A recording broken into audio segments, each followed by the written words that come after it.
Christina Cabrera here, back with the Walk and Talk from the Archdiocese of Miami. Today we have a very special alumnus from St. Thomas the Apostle School. She is Monica Puig. She's an Olympic gold medalist from Puerto Rico, and she's a tennis champ. So welcome back.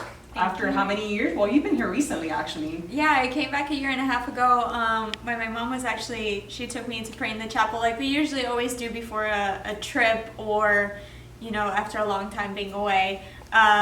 And walked right into the school to see if any of my old teachers were here and stumbled upon my two favorites. So really happy to be back here and to walk the halls of my old school and a place that I felt very much at home.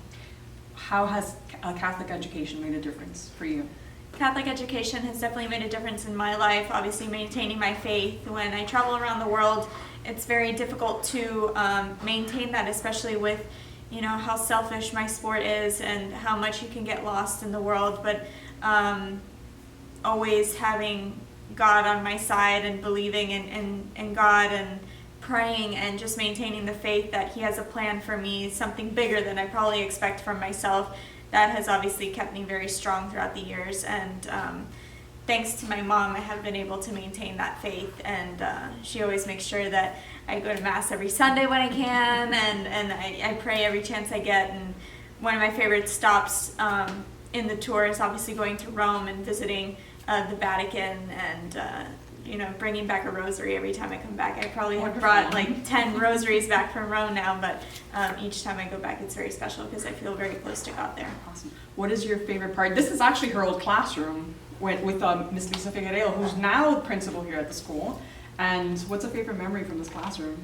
I think my favorite memory, like I keep saying to everybody, was when Miss Figueiredo would open up the supply closet and just start taking out all of the new supplies. Like I was telling her earlier, you knew it was going to be a good school year when the teacher brings out the markers and the crayons, because that means that there's coloring, there's crafts, there's stuff to do. But this classroom has just brought back so many memories of me sitting here and learning, having a social interaction with the other students, and just feeling like I'm part of something big in this community, which is a growing Catholic faith and just students who are willing to learn and grow. What was your favorite subject? I think my favorite subject was probably either English or math. Math I didn't feel like particularly good at, but it was challenging for me, and my dad is very good with numbers, so he was a great tutor when I went home. And English for me was great and is great because I continue to find a very good emotional outlet in writing. So whenever I feel stressed or uncomfortable in a way and I can't talk to other people, I tend to turn to my words, and English is great with a lot of creative writing assignments and a lot of reading, and it's just a great healthy outlet nowadays as well. Awesome. And for her teachers, favorite memories of Monica as a student?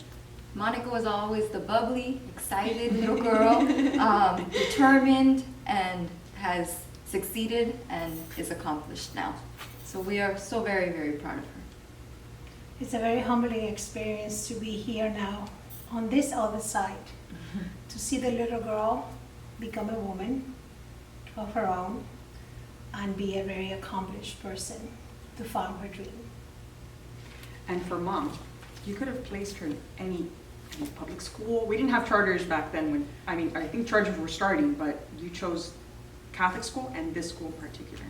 What does that mean for you to have set her in this direction? First of all, it was in our values. Coming from Puerto Rico, Catholic education was a big part of our lives. And her cousins were here at that time, so anything that is related to them, she wanted to do that. So we enrolled her here, and the rest is history. Awesome.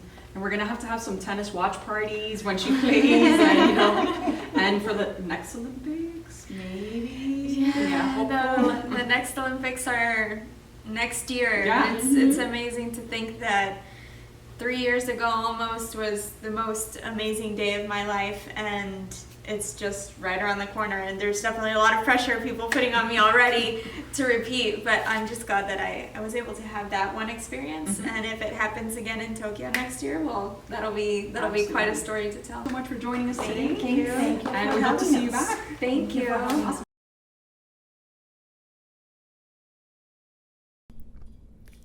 If you'd like our videos, subscribe to our channel.